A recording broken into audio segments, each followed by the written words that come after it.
आज आप सभी लोग को एक ऐसे चैप्टर को लेकर आए हैं जो हाई स्कूल में बोर्ड में भी आपका कभी 10 नंबर उठा लेगा, कभी 12 नंबर उठा, कोई गारंटी नहीं। और प्रतियोगिता परीक्षाओं में भी 1 से 2 क्वेश्चन जरूर टच करता है इस पार्ट से। तो आप 9th में भी पढ़े होंगे, मीन समांतर माध्य पढ़े होंगे। तो हम समांतर माध्य अगर निकालना होगा 10 नंबर में, 12 नंबर में, 16 नंबर में भी इस चैप्टर से उठा लेते हैं। ये नहीं कि केवल समांतर माध्य सांख्यिकी का एक भाग है। और सांख्यिकी जब हम आप सांख्यिकी चैप्टर हम जब पढ़ते हैं उसमें समांतर माध्य आता है, तो सबसे पहले समांतर माध्य आपको पढ़ना है। और समांतर माध्य निकालने के लिए कैसे हम समांतर माध्य निकालते हैं, सबसे पहला ट्रिक आप देखेंगे।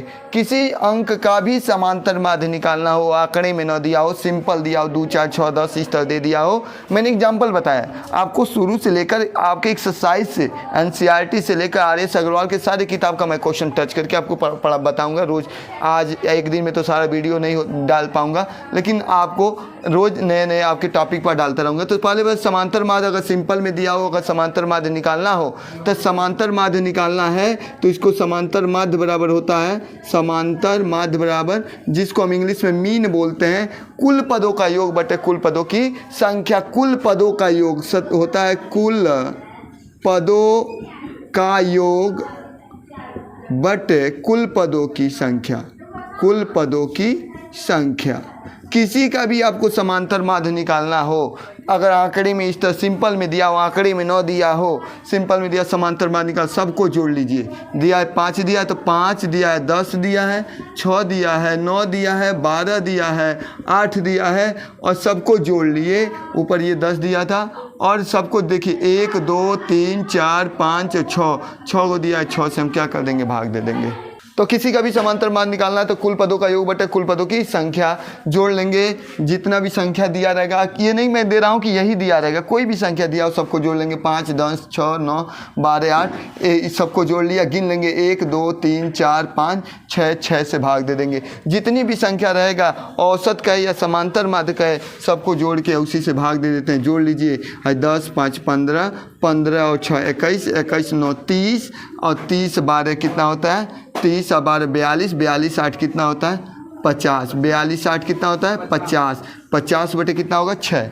आप 6 से कहीं भी भाग दे सकते हैं, ये नहीं कि हम कहीं भी 6 से भाग दे दीजिएगा, जो आएगा वही आंसर होगा। 6 8 48 हो जाएगा। यहाँ कितना बचा 2 बचा, दशमलव लगाइए 36 18 हुआ।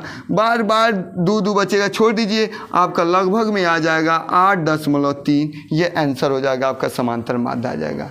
सिंपल है समांतर माध्य। अगर आंकड़े में 9 दिया हो सबको जोड़ लीजिए और जितना भी होगा उससे भाग दे दीजिए।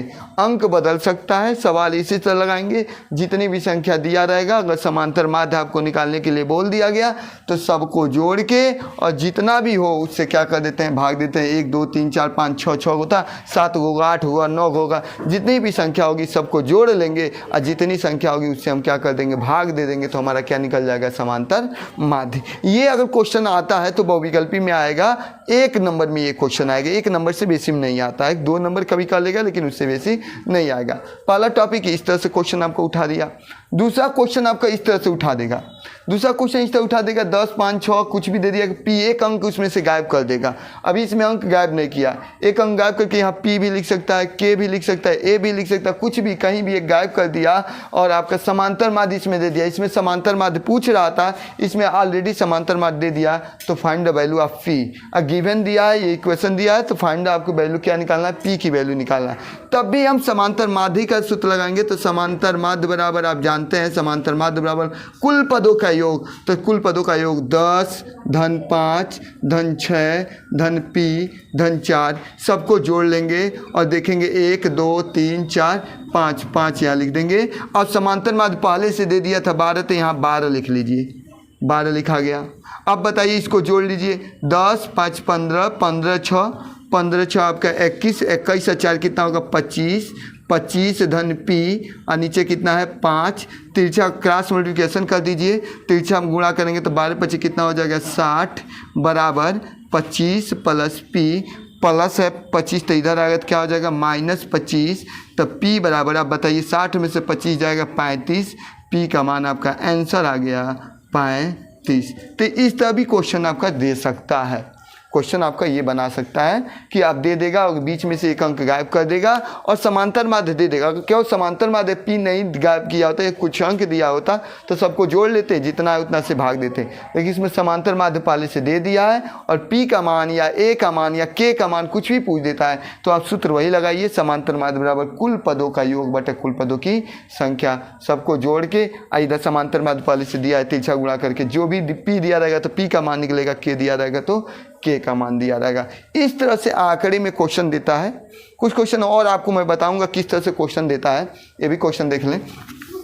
कुछ क्वेश्चन आपका इस तरह दे देगा। तीसरा क्वेश्चन में टच कर जैसे कह दिया, प्रथम 5 सम संख्याओं का इवन, सम इसका इवन होता है ना, सम संख्याओं का प्रथम 5 सम संख्याओं का समांतर माध्य निकालिए, समांतर माध्य ज्ञात कीजिए।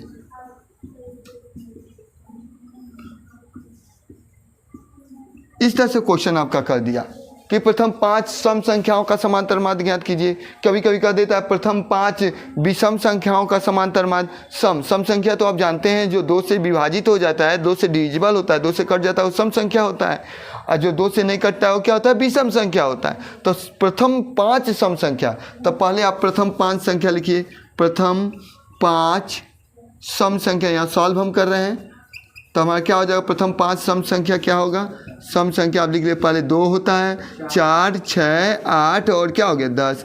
ये नहीं कि 5 ही देगा, 6 दे सकता है, 7 दे सकता है, जितना भी सम संख्या देगा उतना सम संख्या लिखा। समांतर माध्य निकालना तो मैंने कहा समांतर माध्य बराबर कुल पदों का योग बटे कुल पदों की संख्या। तो कुल पदों का योग कर लीजिए, 2 धन 4 धन 6 धन 8 धन 10 और उसके बाद 1 2 3 4 5, 5 से क्या कर देंगे, भाग दे देंगे, जोड़ लीजिए 2 4 6 6 12 12 8 20 20 10 कितना हो गया 30, और 30 में किससे भाग देंगे, 5 से भाग दे देंगे तो 5 6 के 30, 6 हमारा आंसर निकल जाएगा।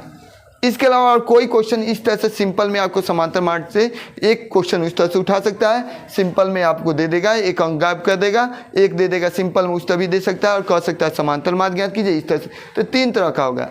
अब समांतर माध्य अगर वो आंकड़े में दिया हो, एक आंकड़े में बंद हो और तब समांतर माध्य निकालना हो तो कैसे समांतर माध्य निकालेंगे, वो आपको बने रहिए वीडियो के साथ। फिर मिलेंगे आपको कल और उस वीडियो में आपको बताएंगे कि आखिर में आंकड़े में दिया हो तो कितने मेथड से, थर्ड मेथड होता है, एक होता है प्रत्यक्ष विधि, एगो लघु विधि, एगो पग विचलन विधि होता है। तीनों विधि से समानता, एक श्योर है इसमें से क्वेश्चन आता है 6 नंबर में, कभी 4 नंबर में उठाता है, गारंटी आपके हाई स्कूल के बोर्ड में आएगा। और आपकी जितना भी पेपर, अभी बीएड का पेपर इस साल हुआ था उसमें समांतर माध्य माध्यिका और बहुलक से आपका 8 नंबर का क्वेश्चन उठा दिया था, जो सेकेंड ईयर का बीएड का हुआ था, जो CCO जो चौधरी चरण सिंह यूनिवर्सिटी में। तो क्वेश्चन ये नहीं कि आपको हाई स्कूल के ही स्टैंडर्ड है, किसी भी कंपटीशन में बीएड में भी ये आपका सांख्यिकी पूछता है, जो भी आप बैंकिंग का कोई पेपर देंगे उसमें भी सांख्यिकी से रिलेटेड क्वेश्चन पूछता है। तो आप पहला आप आज पढ़े हैं समांतर माध्य पढ़ लिए, कैसे समांतर माध्य आंकड़े में दिया हो, सिंपल में दिया हो तो हम कैसे समांतर माध्य निकालेंगे। और अगले वीडियो में हम बताएंगे आंकड़े में रहेगा, एक आंकड़े बद्ध हो तो समांतर माध्य कितने तरीके से लगाएंगे और किस तरह से उसका आंसर लगाएंगे। इसके लिए कीजिए इंतजार, फिर मिलेंगे एक दिन के बाद।